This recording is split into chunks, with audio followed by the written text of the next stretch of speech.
Hello friends, only PCS के इस नए सेशन में आप सभी का स्वागत है। जैसा कि पहले वीडियो में हमने आंसर राइटिंग के जो टेक्निकल एस्पेक्ट्स हैं उसको देखने की कोशिश, उसे समझने की कोशिश की थी कि एक इफ़ेक्टिव और बेहतर आंसर कैसे लिखा जाए। यह वीडियो हिंदी मीडियम के लिए बनाया गया है, जिसमें हम यह समझने की कोशिश करेंगे कि एक प्रभावशाली उत्तर के क्या क्या फीचर्स होते हैं, क्या क्या गुण होते हैं। बेसिकली जो आंसर राइटिंग होता है वो एक स्किल होता है जिसे हम निरंतर अभ्यास से सीखते हैं। और इस निरंतर अभ्यास को सुनिश्चित करने के लिए ओनली पीसीएस प्लेटफॉर्म आप सभी के लिए per day question answer writing के प्रैक्टिसेस को आगे बढ़ा रहा है। हमारा एक और प्रोग्राम 1 फरवरी से स्टार्ट होने वाला है, आप उसे ज्वाइन कर सकते हैं। हमारा जो आंसर राइटिंग सेशन है वो और कोचिंगों के आंसर राइटिंग सेशन से बिल्कुल डिफरेंट है। हमारे यहाँ जो क्वेश्चंस को फ्रेम करते हैं, जो कॉपीज़ को चेक करते हैं, वो सारे लोग या तो एक से अधिक बार मेंस दे चुके हैं, इंटरव्यू में बैठ चुके हैं, या वो ऑलरेडी कहीं ना कहीं सिलेक्टेड है। सेकेंड थिंग कि जो भी कॉपीज़ का इवेल्युएशन होता है वो ईमानदारी के साथ होता है, क्योंकि कॉपी चेक करने वाले जो भी लोग हैं उन्हें भी 2024 के मेंस में बैठना है। तो आइए हम इस सेशन की शुरुआत करते हैं एक प्रश्न को सामने रखकर और उसके उत्तर को देखते हुए, समझते हुए कि एक अच्छे उत्तर के जो मूलभूत लक्षण क्या होते हैं, या एक अच्छा उत्तर हम किसे कहते हैं। तो प्रश्न है, उत्तर प्रदेश में साक्षरता दर कम होने के क्या कारण हैं एवं इस दिशा में उत्तर प्रदेश सरकार द्वारा किए जा रहे प्रयासों को बताइए। अब किसी भी उत्तर के बेसिकली 3 पार्ट होते हैं। पहली होती है भूमिका, दूसरा होता है उसका बॉडी पार्ट, तीसरा होता है निष्कर्ष। भूमिका को हमेशा संक्षिप्त रखना चाहिए। भूमिका को प्रश्न के संदर्भ में आगे बढ़ाना चाहिए। जब हम यह कहते हैं कि प्रश्न के संदर्भ में आगे बढ़ाना चाहिए, तो इसका मतलब क्या होता है? इसका मतलब ये होता है कि प्रश्न में जिस टॉपिक से क्वेश्चन को पूछा गया है, जो सिचुएशन है, जो परिस्थिति प्रश्न में संदर्भित की गई है या दी गई है, उसको आगे बढ़ाते हुए हम अपनी भूमिका को लिखेंगे। जैसे यहाँ पे प्रश्न उत्तर प्रदेश में साक्षरता दर के कम होने के कारणों और सरकार के प्रयासों को लेकर है, तो ये हमारा सिचुएशन, ये हमारा संदर्भ हो गया, साक्षरता दर में कमी और सरकार के प्रयास।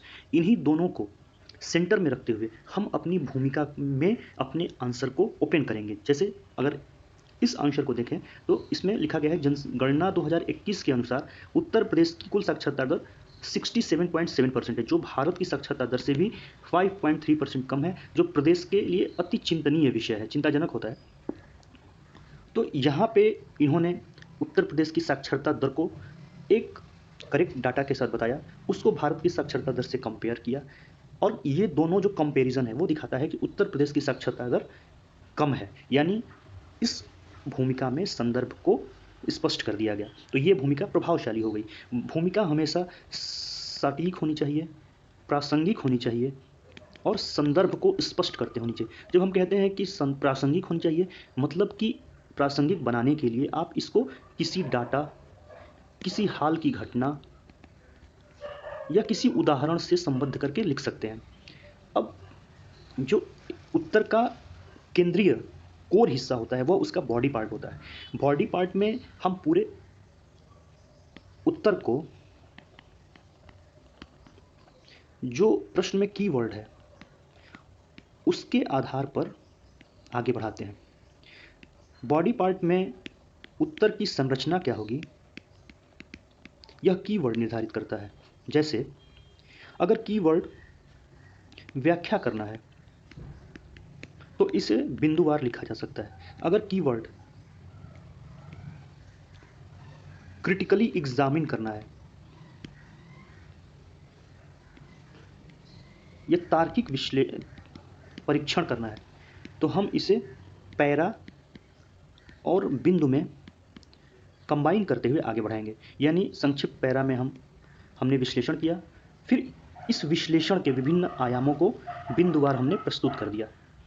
दूसरा कि बॉडी पार्ट में हमने जो भी अपने तर्कों को रखा, अपने विचारों को प्रस्तुत किया, या जो हमारा पर्सपेक्टिव है उसको रखा, वो लीनियर, मतलब कि केवल आर्गुमेंट नहीं होना चाहिए, उसको हम डाटा, फैक्ट से प्रमाणित करते हुए चलेंगे।